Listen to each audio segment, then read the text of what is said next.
Vítam medzi nami vzácneho hostia, pána Jána Olejníka, promovaného etnografa, doktora filozofie, kandidáta vied.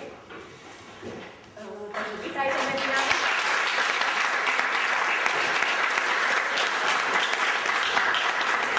Hneď na začiatku by som vám povedala pár slov o tom, s kým máte dočinenia, ale ja myslím, že nebude vadiť, ak sa presadíme.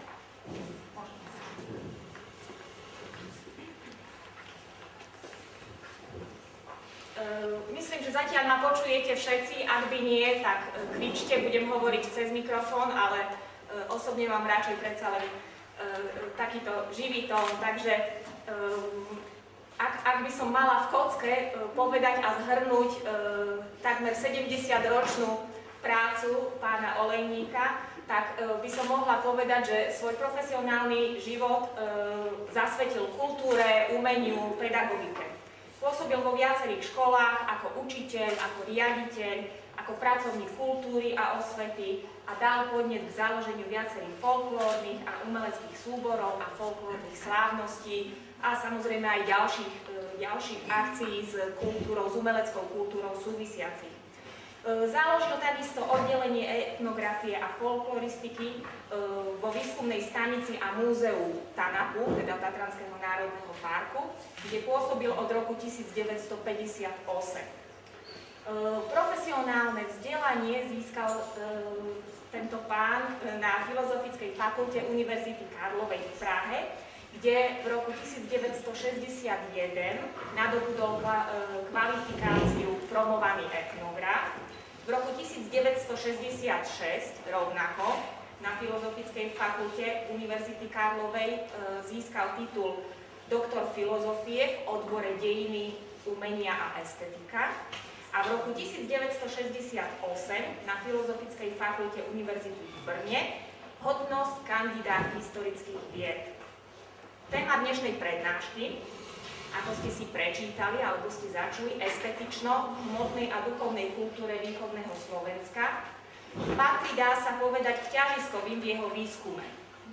Výsledky prezentoval na viacerých univerzitách, spomeniem napríklad Švédsko, Poľsko, Francúzsko, Dánsko. Výskumy na podobné témy realizoval, to je taká pikoška, napríklad aj za polárnym kruhom medzi Laponcami, ale aj všelikde inde, v Pyrenejach, medzi americkými indiánmi a tak ďalej. Jeho vedecká činnosť číta vyše 1100 publikovaných titulov, pripravil a realizoval viac ako 200 scenárov pre rozhlas, televíziu, folklórne slávnosti a pripravil k štúdiu etnografie 5 mladých ľudí a bol konzultantom viac ako 200 diplomových prác. Pán Olejník, ja sa ani nepýtam, čo som ešte zabudla, pretože samozrejme, že som nemohla v tejto kocke vyčísliť všetko, ale to nie je ani účelom tohto nášho stretnutia.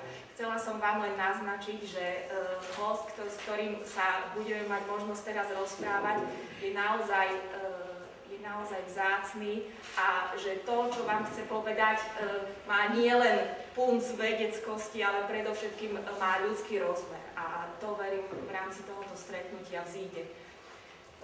Takže toľko mojich pár slov na úvod.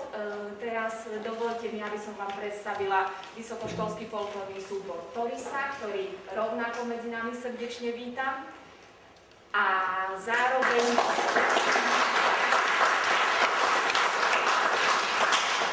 predstavia sa programom zo Šariša. Ja som to zabudla, Stano. Bude to zo Spiša, maďarské piesne. Veľmi pekný našim folkloristom.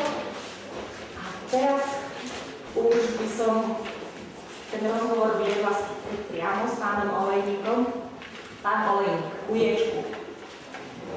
Chcem sa vás opýtať, prečo ste sa rozhodli pre túto prácu? Prečo práve práca etnografa je tá, ktorá vám učarila? Dobre poludnie všetkým. Som milo prekvapený, že vás až tak veľa prišlo na prednášku na túto tému, že máte takýto záujem. Budem sa snažiť, aby som vám pri tomto pomerne krátkom stretnutí sprítomnil a priblížil hneď odpoveď na prvú otázku pani docentky, prečo som sa rozhodol. Povolaním som učiteľ. Vyučoval som na slovenských školách od Trnavy od Bučian cez celé Slovensko, Hornú Oravu, počas vojny, počas povstania, až po Starý Skokovec, kde som vlastne svoje učiteľské povolanie završil. Medzi tým som pracoval 10 rokov ako kultúrny pracovník na okresnom národnom výbore ako osvetový inšpektor v Michalovciach na Zemplíne a 3 roky bol som ako daný na Mestský národný výbor Slotovci, čo bolo pre mňa východisko z núdze, keď ma uvoľnili zo školstva ako prvého riaditeľa strednej školy vo Vysokých Tatrách Hornom Smokhovci od roku 1949 do roku 1954. Vážený prítomný, pani docentka, ak sa človek rozhodne pre určitú vednú disciplínu, ja pre etnológiu, jednak vás k tomu, ako naviguje vaše prostredie. Pochádzam z prostredia, moja nebohá matka bola sedliačka, z dobrej sedliackej rodiny zo Spiša, po ktorej som zdedil sedliackú nábožnosť. Otec bol remeselník zo Spišských Vlád, po ktorom som zdedil lásku a úctu k všetkému, čo je pekné, čiže išiel ruka v ruke s matkou. A keď prejdete také dediny, ako boli Bučany, Kokotovce, Madunice, Lukačovce pri Nitre, kde ešte v tých časoch, keď som po maturite nastúpil, vám prídu deti v krojoch na vyučovanie do školy, dievčatka v krojoch, 5., 6., 7., 8. ročí, vlasky mali zavité ako kretchen na vrkoče dookola temení mori a sedia v laviciach a z lavice im trčia sukničky a vyšívané zástiery na velote alebo na tmavších hladkách plnosiovou vyšívkou a tá vyšívka reprezentuje hrozdom alebo kvety a tak ďalej. Máte vyučovanie kreslenia, učíte ich prvé základy poznania farieb, ako napríklad na jar doniesli Peter Kľúč, doniesli zaružlie a tam je zelená, tam je žltá. A začínate rozmýšľať, počujete deti spievať, idete učiť hudobnú výchovu, na speve vám spievajú, som vždy chcel miestne ľudové piesne, hej. Keď vám Monika Gajdošová a Hedviga Hrebiková, to boli moje výborné žiačky, tá jedna sa stala učiteľkou, začne spievať pri tých božích múkach, našiel sem tak príklad, kto mi ho premení, milej doma není. A teraz tie deti vám predvedú miestne tance, miestne hry a vidíte ich na kvetnú nedelu, ako idú z lezolov, so stromčekom ovešaným pestrými stužkami a vajíčkami vyfúknutými a spievajú. Buďte vy babenky veselé, však vám to letečko neseme. Dajte nám vajíčko, lebo dve, však vám to malinko ubudne. A teraz začnete uvažovať, kam sa tie deti s tými svojimi detskými hrami v živote dostanú. Tak uvažujete o to, dostať sa medzi dospievajúcu mládež v Lukačovciach. A to sa mi podarilo, lebo miestny pán farár bol školský cirkevný škol dozorca a pôsobil na fáre, kde pôsobil slavný Juraj Fandlík. Ja som prišiel na takúto školu. A teraz dal mi možnosť byť medzi mládežou a tá mládež je tak prístupná, že založíte súbor spevácky, tanečný, divadelný už mali, tam hrali divadla už roky, že potom jednoducho sa dostanete medzi ľudí do domácnosti. Zistíte, ako žijú, ako bývajú, ide deľa, riaditeľ školy vás poverí, budete sedieť v bočnej lavici pri oltári, dávať pozor na chlapcov a pani učiteľka, ktorá nastúpila ako vy, prvá mladá dievčatá. Vážení, a teraz idú na oferu. Idú najprv deti, dievčatá. A všetky moje dievčatka od 5. až 8. ročník išli v kroji. A trnavský kroj bohatého sedliaka to je plnostehová vyšívka zo zlata. To sú turecké vplyvy a by som povedal, čo sme zdedili. Že a tie devčatka vám idú okolo mňa a každá predtým sa trošku upraví, aby dobre vyzerala. Prejde okolo oltára a za ním idú dievky. Verona Rindrichová, Fila Kabatová, Nehocičo, Ružena Chrajčovičová, ja si na nich dodnes pamätám, lebo som im kurizoval. A teraz idú okolo mňa, ja si to všímam. Každá má sprudnú štofovú sukňu na hrubé faldy. Jednu zastieru listerovú čiernu s plnostehovou vyšívkou tak, že vzadu tvorí pravý uhol. A druhú vrchnú rukavce, pacle, buď zo zlata, alebo s podvardom žltým, alebo bielým. A kreslík, to je ako matorička, ako kňažna. A vlasy bez stužka, v červenej stužke, to je gretkeň. A vzadu je zapnutá široká červená stuha, ktorá je v pase zopnutá zase peknou, ako vyšívanou čižmi, harmonikové. Teraz tí ľudia stoja, devčky pred oltárom, ja ich bokom vidím deti pred sebou na koruši parovci, ženy z jednej strany, chlapi z druhej strany. Vážení prítomní, a teraz to všetkými dedinami, ktoré som prešiel, ešte aj to nádhernou Oravu pod Pilskom, kde bola len sama drevenica, aj moje dve budovy školské boli drevené, kde deti prichádzali už na jar bose, lebo nemali to pán, ešte bol steh, už chodili boso, ale vynašali morenu. Všade, kde som prišiel, som prebudzal u detí zvyky a potom sa stalo, ľudé Boží, čo je to za pán učiteľ, našak ten má záujem o to, ako sa obliekame, ten má záujem o naše piesne, o naše tance a tak ďalej a tak ďalej. A vo mňa sa to začalo prebúdzať. Spomnul som si na moju gnevovú matku, ktorá v kroji v parte, tzv. Murárskom kroji, išla na sobaž. Že či by nebolo lepšie, keby som i učil, i robil výskumy, robil pre Maticu Slovenskú, i stalo sa, že prvé výskumy išli do Matice Slovenskej z Lukáčoviec, a robili to so mnou moji žiaci v 5., 6., 7. a 8. triede. A keď kolegovia raz ma na konferencii stretli, sa opýtali, hovoria, pán kolega, videli sme vaše výskumné materiály v Matici Slovenskej, opis ľudového odevu z Lukáčoviec, ste to vyhovorili, áno, to som ja. A vám aj poviem, že to robila Mačicová žofa, že to robila Hedviga Hrebíková, že to robila táto Monika Gajdošová, a sú tam pekne podpísané. Čiže to bol taký prvý rozbeh. Ja už potom aj v Bučanoch, keď som bol, viedol som mládež na všeslovanský zjazd na Devide v Krojoch.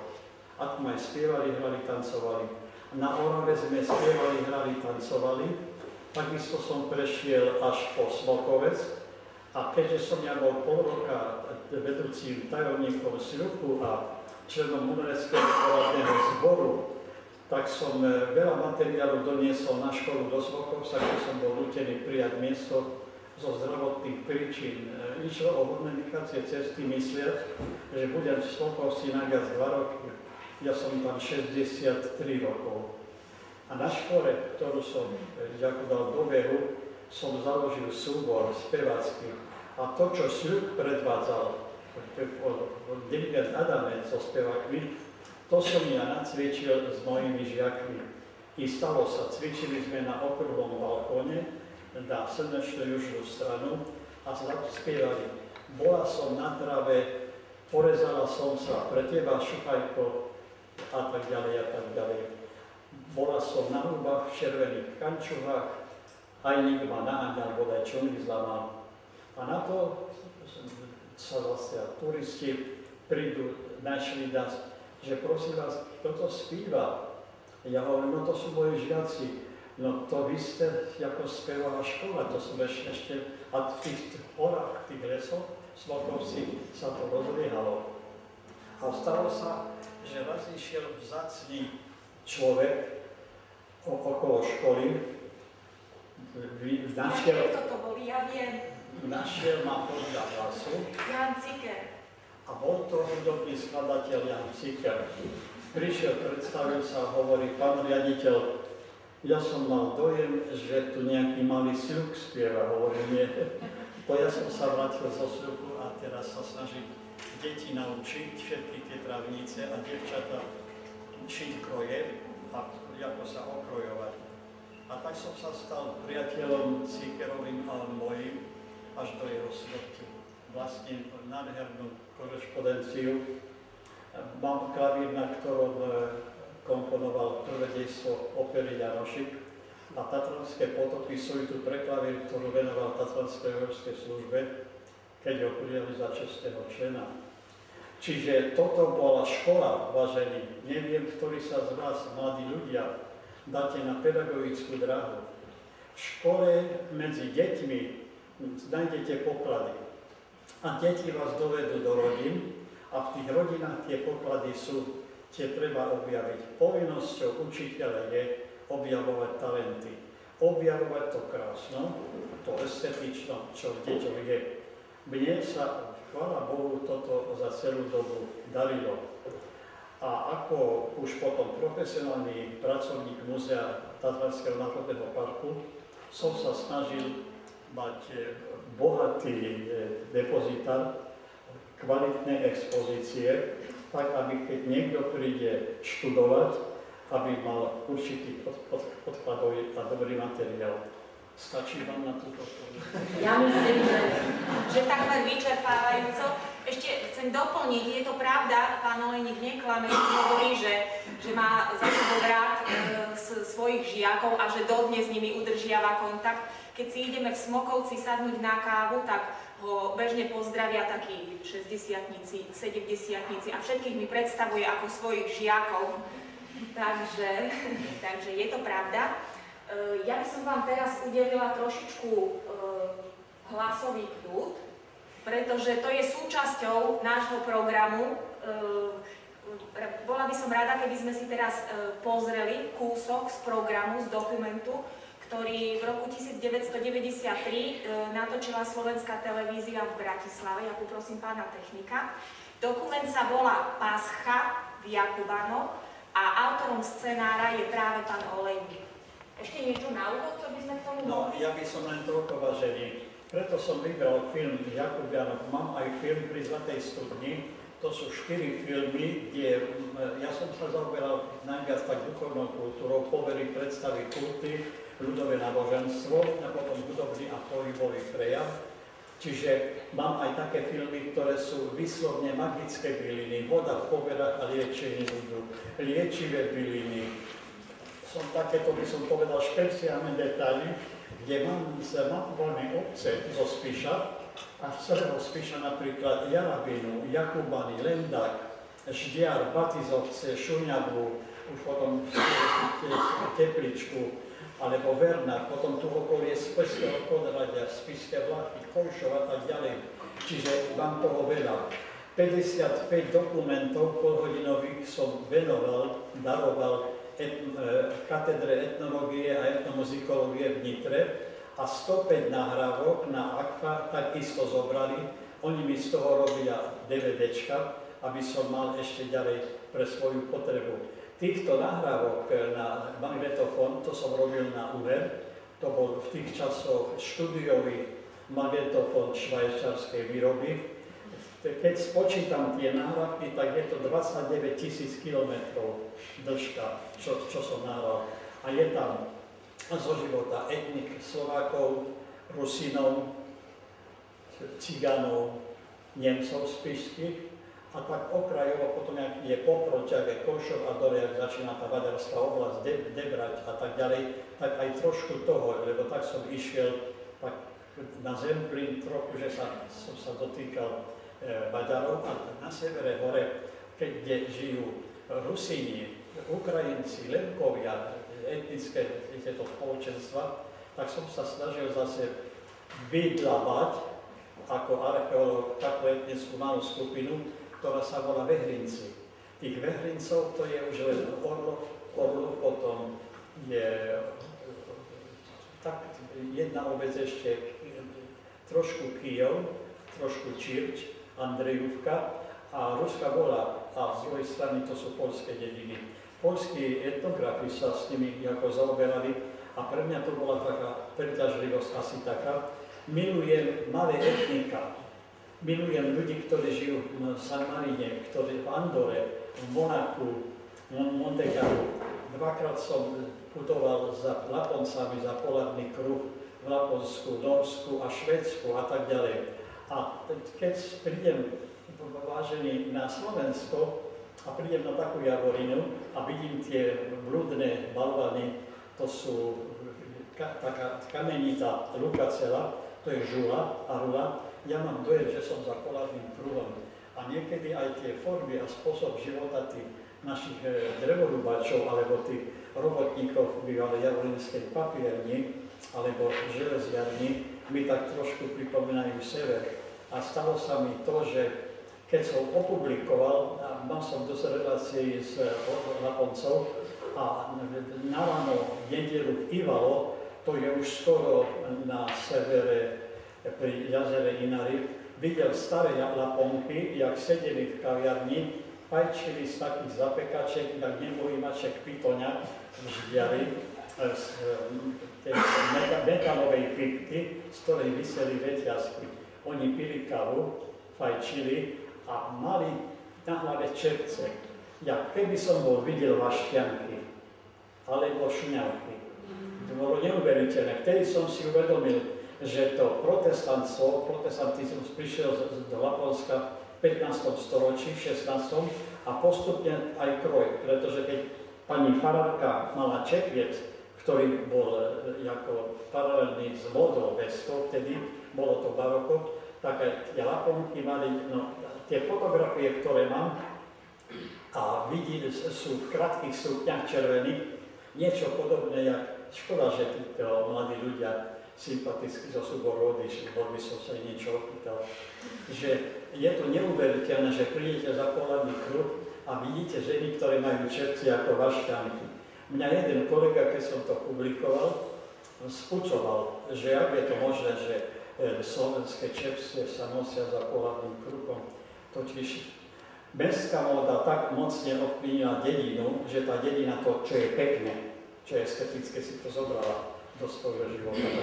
Preto vám hovorím, že v tých malých etnických skupinách sa to udržiava, ako napríklad tu na východnom Slovensku medzi Rusimi, však koľko je 35 000 alebo 40 000, a keď si všímam tú strunu bachovickú, áno, no ono je v tej rusinštine dosť slovenských oných výrazov, ale je to úžasná kultúra, lebo sa to ešte stále drží. Ja si spomínam na nebohú mamu, keď nám chodievala vždy v štvrtok z Blažova, z Blažovskej doliny jedna pani v kroji, mala zajdu na chrbte a v nej v tej zajde mala maslo, takzvaný židel 4 litra.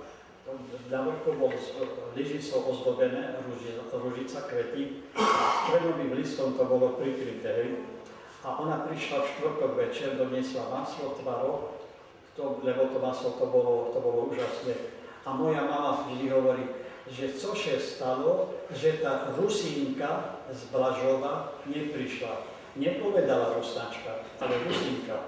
Čiže u nás to už bolo zakodované v mojom detstve, že tu hore, jak je Uloža, Torísky, Repaše, Olšavica, že potom Jakubani, samozrejme za Sibinom, že to je etnická skupina, ktorá je veľmi typická. A ja som vám doniesol takýto snímok z Jakuban, kde budete mať možnosť vidieť exteriér, dedinu, kde ešte boli aj drevenice na námestí, budete počuť spev, budete vidieť kroj, aj pracovne, lebo pani Vučková práve pripla koláče. My sme tam boli Veľký piatok, sobotu, nedeľu a v pondelok, keď sa ide s procesiou na Panikydu, na cintorín oslaviť mŕtvych.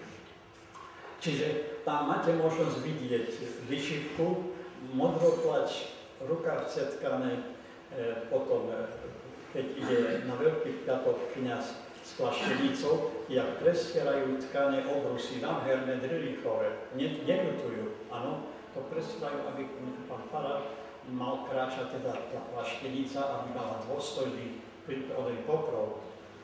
Preto som vybral Jakubány, vážený, lebo pred 20 rokmi to bola dedina, mohol som hovoriť po estetickej stránke, tá dedina bola výrazná, bola kompletná. Toho roku som na Pasku nebol, lebo bol sneh a svetili Pasku v cerkvi, nebol tu. Bol som v Lani, bola zima, pekelná zima bola, poletoval sneh a na dvore boli už len tak do polovice košiky, ešte drilikové tieto boli, ale už všelijaké tieto súčasné textílie.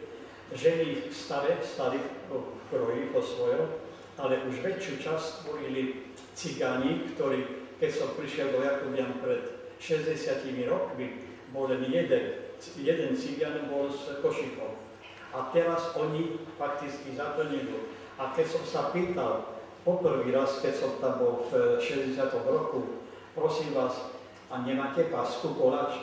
A oni mi hovorí, ona, tam mi nedáďove, tam mi nezdané kúpiť pasku, mala tortu.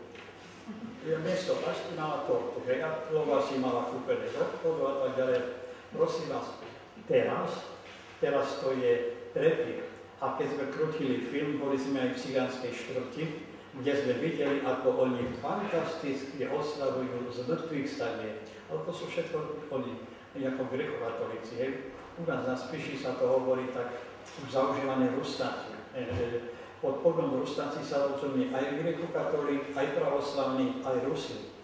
To je, u väčších ľudí to neohraničíte, možno, že to rozoznám. Ja viem, že dnes vajú zelený štvrtok, zajtra pôjde s plaštenicou pán farár v týchto karpatských obciach.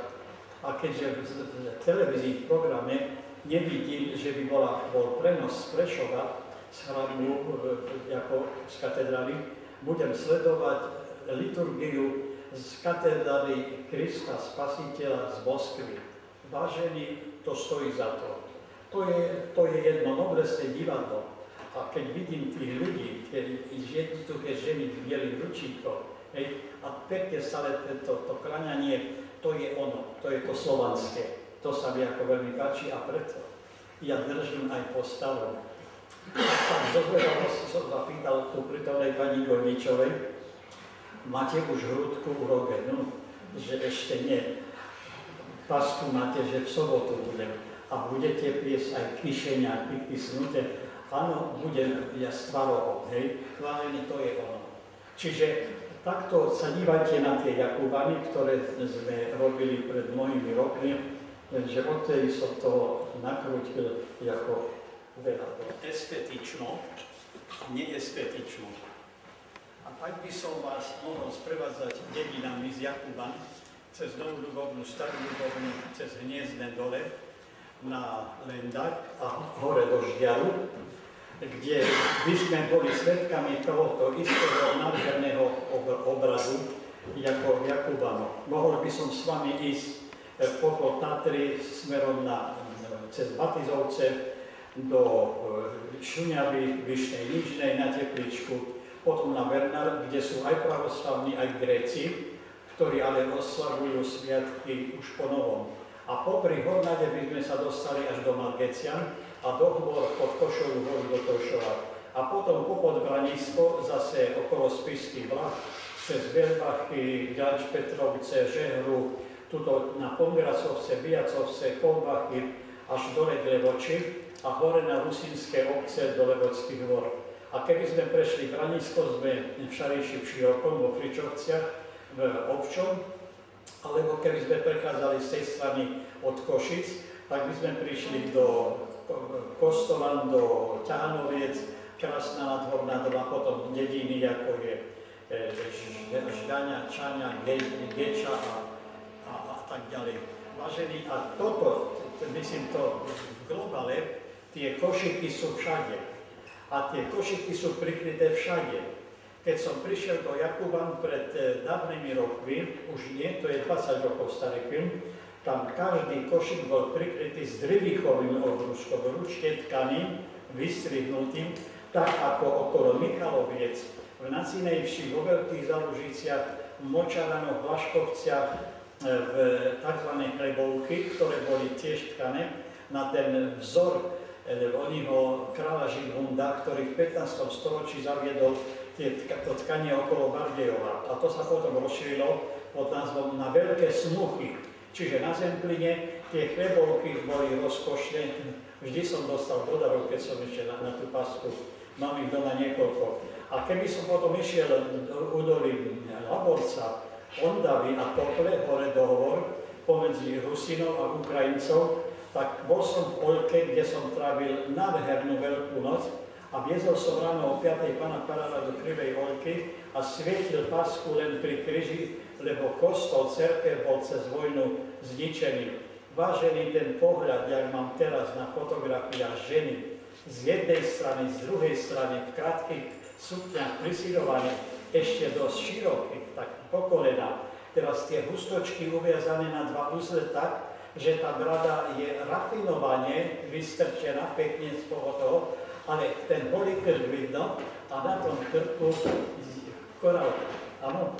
A teraz tá nábožnosť, jak majú tie patričky okrútené, jak stojí nad tou paskou a teraz pán farár ide a svieti. A Kristus voskres, Kristus, teraz to unizono, tá odpoveď.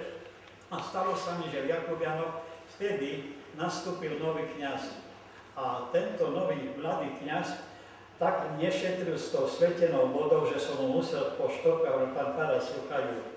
Tam nemôžu šitskú vodu vyčerpať teraz, lebo však koľko máte tej svetenej vody? Vody dosť, ale svetenej už nemáte, lebo nevesty si želajú, aby keď kropli pasku, viac vody išlo im na tvar, ako na pasku. Keď som sa pýtal prečo, no, že by jem nemala krasty, že by jem jela šveža, že by jem jela pekná, hej. No a toto sú také momenty, kde sa teraz to hmotné, to tkané, to vyšívanie na plnostiach, alebo na panahu, na tie drobné goblejny, sa stretáva, prosím, s proté uterákov. Keď prišli do mody proté uteráky, tak som videl košiky prikryté z proté. Pani, tak prečo? Sluchajte, pán kamerán, pak ma volali. Tá však teraz taká moda, a to máme z Ameriky.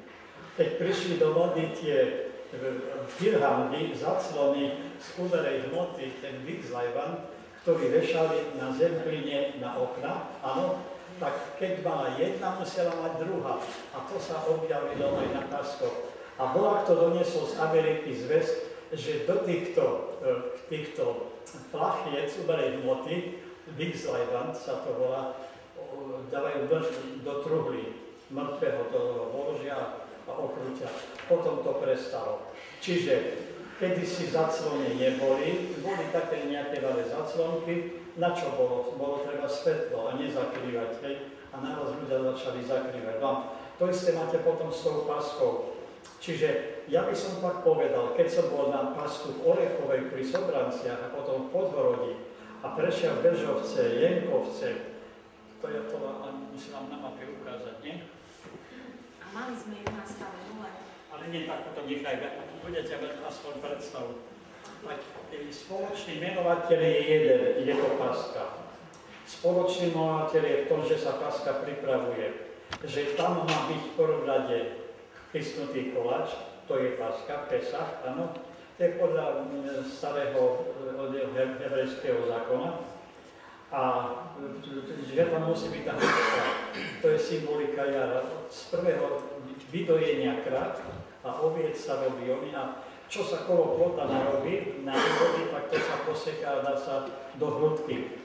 S Košovami volali nedávno. Pán doktor, na naše katolícke sviatky neprídeme, ale teraz budú sviatky po starom, prídeme do Svokovca, donesieme vám taký košík, jak to bolo vo zvyku, bo kolo plota už máme všelijakú želeninu narostnutú, áno?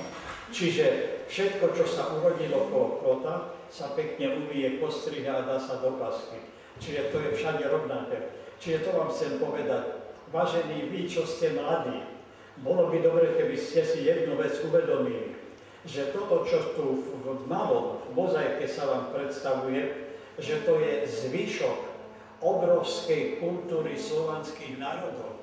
že toto, čo svetili my, rimokatolíci teraz, s grekokatolíkmi, bude celý Balkán, bude mať zajtra Veľký piatok, sobotu a Veľkú nedelu. Veľká časť Ukrajiny, Belorusy a Veľkorusy. A keď som videl včera večer v televízii, ako oslavovali oni Rusi skromne v Moskve 1. maj, jak babušky v bielých chvostočkách sa držali a krútili sa, že toho roku to bude určite s takou určitou slavnosťou, že človek má potom pocit, jak som vždy ten pocit hľadal, keď som prvýkrát prišiel do New Yorku a hovorím krstnému synovi: Mirko, vyhľadajme cerkev medzi tými brakodrapy, však to niekde musí byť. Predstavte si, že sme ju našli, mala skoro učupená tieto vežiaky obrovské, a na dverách bolo vypísané azbukou, že kedy sú služby Božie. Človek, keď som bol v štáte Connecticut, v Deerfielde, to je ako dedina Jeleňov, kde sú grekokatolíci a pravoslavní usadení od Bezilaboriec, kde nájdete priezviska na cintoríne na hroboch, presne tie, čo máte tu u vás, vo vašom okolí. A idete za pánom farárom, ukáže vám cerkev a ikonostas maľovala rodačka z Bezilaboriec, ktorá sa presťahovala do Spojených štátov, vyštudovala ikonopis v New Yorku a maľuje ikonostazy po Amerike. A teraz ten pán farár, žiaľ Bohu, on čo by povedal? Služby Božie sa ako pravoslavné odbavujú v angličtine. A hovorím, a prečo? No, že mladí by nerozumeli. A prečo ich neučiť, aby rozumeli? Ak sa niekto môže v škole na Slovensku naučiť anglicky, prečo by sa rodáci odtiaľto nemali učiť v Amerike staroslovenčine, staroruštine, ukrajinčine, rusinčine a tak ďalej. Ja by som bol po tejto stránke neústupný, ale čo som si povedal, bola to nedeľa pre mňa, lebo som bol v cerkvi a keď som počul to Iže cherubimy anglicky, ale melodika zostala, až po blahoslovenie to isté, mal som úžasný pocit. Ale raz sa mi stalo v Štokholme, že som ráno o 5. vstal a hľadal katolícky, alebo kostol rimokatolícky, alebo grécky, alebo pravoslavný, ale po 3 hodinách som našiel, ale bolo napísané švédsky, že pán farár je na chvíli návštev. Takže som išiel potom do protestantskej katedrály, kde som zažil nádherný krst, masový krst detí, čo som už dávno niečo tak krásne nevidel. Ja sa vraciam stále k tomu, vážení, čo je estetično, čo je neestetično. Keď som raz nastúpil do autobusu Chmiňanskej Novej Vsi, alebo Chmiňanov, pristúpila, lebo som mal prázdne miesto, veda jedna pani v polokroji. Hrebenok už nemala, čelo mala hole, hustečku mala, vizitku mala tak ešte tak trošku pošarišsky s onými spaldami vzadu, mala sukňu voľnú, ale šulc mala niečo podobné ako tie dievčatá, tú štilizáciu, čo mali v kroji. A ja sa jej pýtam, pani, jakže oblieká sa v nedeľu? A ona mi pyšne hovorí, my už tak nenošíme. Chorvátsky kroj je noša. A v Spišskom náreči aj východoslovenský nošic, jakže noša. Jakže noša vo vašej doline. Keď sa zišli putníci v Levoči na odpuste, tak nehovorili, že z ktorej sú župy, ale z ktorej sú doliny. A keď som ako 12-ročný chlapec sledoval putníkov zo Zemplína, z Pozdišoviec, od Vranova, z Nižného Hrabovca, z Poši, z Nižného Hrušova, z Rakovca, Sačurova, pýtam sa, odkiaľ ste, tá z tej doliny. A z ktorej doliny? Od Ondavy. Chápete, oni tú politickú, to delenie nepoznali. A to bolo to úžasné, lebo ženy, ktoré prišli od Vranova, boli vo Fodrašoch. To boli ešte ťažké sukne, jak sa kedysi nosilo okolo Mezekeve, že tu vsadí tá voda došla na Zemplín. Alebo Parchovianky, alebo ženy z Kochanoviec, od Sečoviec. To boli baletky, jak ich opisuje Muson. vo svojej, ako opisuje doktor, jak sa volá, historik Zemplínského múzea Monarch. Cituje tam Musona, ktorý keď prišiel na Zemplín a videl ženy a dievčatá ísť poľom, tak píše, keď som videl tie baletky, jakým mondénnym krokom sa pohybujú a dávajú prechod v dynamike tých sukien toho kroja, jedna bola purpurovo-červená, makovo-červená, druhá japonská žltá, tretia taká nádherná olivová zelená. Krátke to bolo a oni idú cez pole, z jednej strany kvitnú červené maky, modré zvončeky a tak ďalej a tak ďalej. Čiže tie ženy na Zemplíne, keď ja prišiel na Zemplín, ešte som Ondarskú dolinu takúto zažil. Prosím vás, oni keď išli do kostola, tak tá jedna sa volala Ila Džubáková, pamätám, ako dnes Hubsejka Malča, oni tými krvami tak nadhadzovali, tak manipulovali, že tie sukne to boli ako zvony. To ten parobok, keď kúpnul, keď to videl, tak sa zbežne zmúšal. Jak tá dievka nádherne v tom ide. A ja som ešte pošuto zažil, lebo keď som založil súbor v Michalovciach, Zemplín, a robili sme zemplínskú svadbu, bolo treba kroje. Tak som išiel po Valáloch. Prišli sme ráno do Koše na školu, pán riaditeľ Eugen Koval nám otvoril dvere, bolo 7 hodín a ja s parobkami, ktorí potom tvorili gro, Lučnice a Sľuku, doktor Králik, spevák a tak ďalej, a tak ďalej. Zbehol pán riaditeľ, ja som olejník z Michalovie, som svetový inšpektor, máme súbor, že či by ste nám nepomohli požičať kroje v Poši. A on mi hovorí, pán inšpektor, dobre, že ste prišli, máme kontrakt. V noci porodila moja pani dievčatko, máme Darinku, tá princeza Kresného. A tak som sa stal kresným 18 krát. A keby som vám vyprával parobci, koľkokrát som bol družbom, čo by musel všetko hovoriť, že by ľudia plakali, že pán inšpektor takú odobírku zrobce, že budú plakať. A ja ešte len začal, ja som mal na papieri, ale hovorím z pamäti, hej, počlivé svadebne prišla tá hodina, keďže naša vláda už z domu vybíral, odpuštené pýta od keho, od teho, najsamperší pýta od Boha milého a až potom od apočka svojho. A to už dievky, na Zemplíne bol zvyk, že boli dva postele v prednej izbe, popadlaš naskladné nádhernými obliečkami a tam dievky si poplakali, aby videli odobierku. A ja ešte len papier otvíral, oni už plakali. To bolo niečo tak nádherné, hej.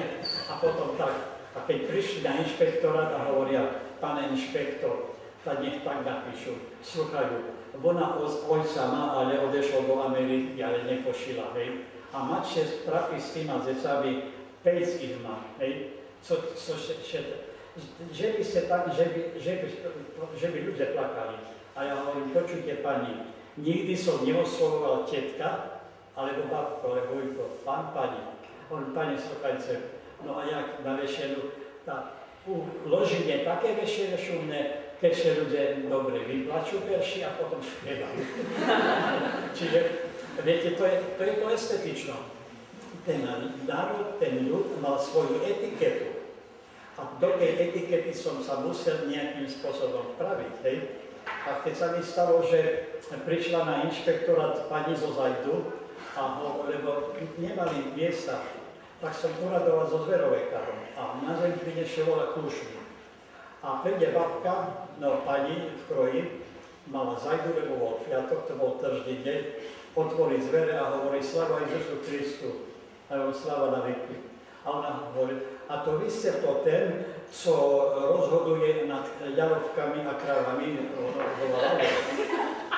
hľadala zverovekára. Ja hovorím, nie pani, ja som tam, co vy ste za jeden? Hovorím, pani, ja som taký, co to ešte stalo, že by ste hrali divadlo, spievali, tancovali, že by panovci mali zábavu na povolenie. Hej, tato, vy ste taký a tak za to za toto penieži berete, za také slovo. Ja som sa do toho, ľudí do toho žil, áno. Čiže keď ide o to, niekto povie, že jednoduchý človek sa nevie chovať nezemný, on má svoje estetično. Len to estetično treba poznať. A keď ho poznáme, potom nemáme problémy. A potom, keď prídem do Jakubian a mi povedia za Dubčeka, hovoria, sluchajte pán, tá vy ste kazali tu aj učiteľovi Kundľovi, to je váš kamarát, že vy ste kamera, akože fotografia, ne? A tá je nejaká, však vy ste pán, vy ste kňaz. Hovorím, ja? My sme boli na hore v Levoči, kde by ste takú šumnú kazeň tam primali, že to še ani povedať veda. A oni ma zapoznali za kňaza. Viete čo, dávno som hovoril, ne, sluchajte, nemusíte sa bojati, bo máme Dubčeka, máme ešte vodu už, čo teraz, už ako švele. I to, keď počujete spievať, stalo sa mi, že pred cerkou ma oslovila jedna nádherne oblečená pani, taká fajná v sebe, mala drilichovú sukňu s červeným štrajkom, rabkavé čižby a bielý tzv. Čipkovaný kožuch, nádherný kožuch a čipkovaný preto, lebo červený karmazín je tak jemne vyšitý ako čipka. A mi hovoria, sluchajte, mala ten barokový čepiec a kašmírku, veľkú kašmírku so strapcami na pleciach. Sluchajte, pán doktor, tak poďte do nás za kantora. Starí šudik idú do penzie, sluchajte, chyžu máte drevenú pred cerku na Valari. A ja som stala za vami, my keď začali špívať od Ižecheroviny do blahoslovenia, však vy ste bez oddychu 2 hodiny špívali s nami. A vy by ste mali butikantov. A ja hovorím, a potom mi hovorí, kde poznáte, hovorí ja kuchárka zo Štrbského plesa.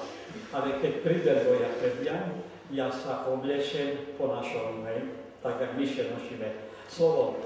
A potom prídete do Jarabine a idete, keď majú slavnosti, idete od domu k domu, druhý raz, tretí raz, oni vás poznajú.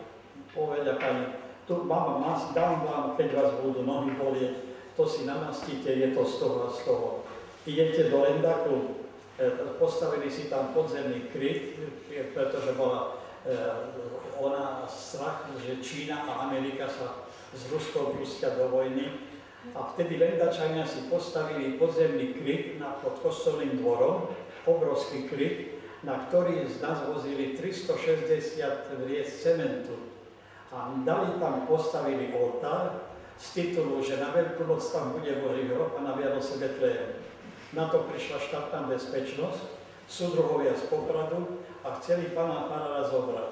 A ja som práve bol vtedy v Lendaku, on maturoval na gymnáziu v Levoči o 3 roky skôr, ako ja bol zde kamaráti. A mne Kubo Najpaver, nebohý starosta, nebo pán Boh oslaví, mi hovorí, sluchajte, pán doktor, keď přijdú Američane alebo Číňane, počeli do Lendaku, môžete u nás skryť. Chcete sa skryť pred Američanami, a tak ďalej. Čiže už vás berú za svojho, alebo stretnú vás Lendačanky na Smolkovce, je to prirodzené. To keď počujete, v tých Michalovciach ma to potom napadlo, a keď poverník Pavlík mi prikázal, že musím nastúpiť do Sľuku, do umeleckého poradného zboru, a zároveň robiť tajomníka, musel som ísť a ja z tých Michaloviec veľmi nechcel. Keby som bol zostal v Michalovciach, dalo sa ešte po tej stránke výskumnej, vedeckej urobiť veľa, v tom Sľuku som dlho nebol, lebo začali štilizovať. Dostal som sa do sporu s krojárkou, s pani Irenou Tolkovičovou, to bola odborná učiteľka pre rodinné školy z Košic. S manželom, to bol hudobný skladateľ Tolkovič Paľo, a s Emilom Ruskom, to bol riaditeľ Košického rozhlasu poverný Sľuku.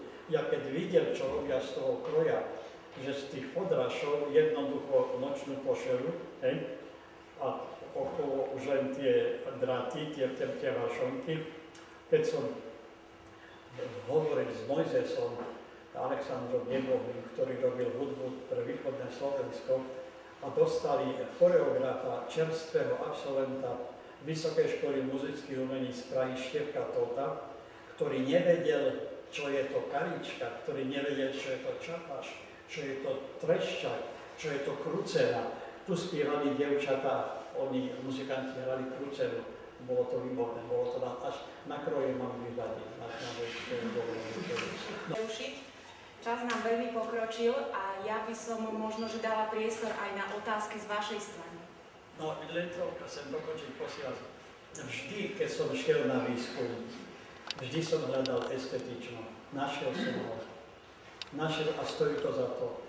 Nehľadajte ho na žiadnej vlne, v žiadnej televízii. Hľadajte ho vonku. Hľadajte ho v teréne. A keď som išiel to rozkvitnutou prírodou z Braníska sem po Prešov, u nás ešte nič, ako máme ešte normálnu chladbu u nás. Na Sibíri, vedzte na Sibíri. Báňatka som toho roku nemal vo váze vôbec. Teraz mám blatu, to mi donesú oni priatelia. Že teraz si viem predstaviť, ako to bude v tých cerkvách, v tých rozkvitnutých valaloch. A ste ďalej od cerkve a teraz počujete to Kristus voskres a v niekoľkých variantoch. Keď som počul spievať kňaza v Postuvni, pochádzal od Pavloviec, prosím vás, ako keby som bol počul kňaza pravoslavného koptického, z koptickej pravoslavnej cirkvi z Kahíry. To bol takýto hlas, hej. Lično je aj to, keď ženu vidím v sukniach, keď je to po kolena, pod kolena, keď je tie džinsy, to je hrozné, sú vyžehlené, vyglancované, tá postava je deformovaná. To slovom všetko, za to, že je to v Brooklyne moda, že to prišlo, u nás je to moda. Preto hovorím, to estetično hľadajme okolo seba, hľadajme ho doma, na ulici, v škole, v rodine. A ak máme doma albumy, máme starých rodičov ešte, opýtajme sa ich, ako to bolo. Teraz boli sviatky, teraz budú turičné sviatky, slavili sa 3 dni, aj pondelok bol sviatok. Máte odpusty na dedinách, treba sa pýtať, áno, ako to bolo, máte nejaké materiály a tak ďalej a tak ďalej. A hlavne vy, ktorí študujete estetiku, ja som tam videl v jednej posluchačky encyklopédiu slovenskej estetiky, a keď študoval estetiku, to ešte nebolo. To som zaňal materiály po celom svete, aby som mohol zodpovedať učiteľom, pedagógom na otázky, čo vlastne od nás chceli.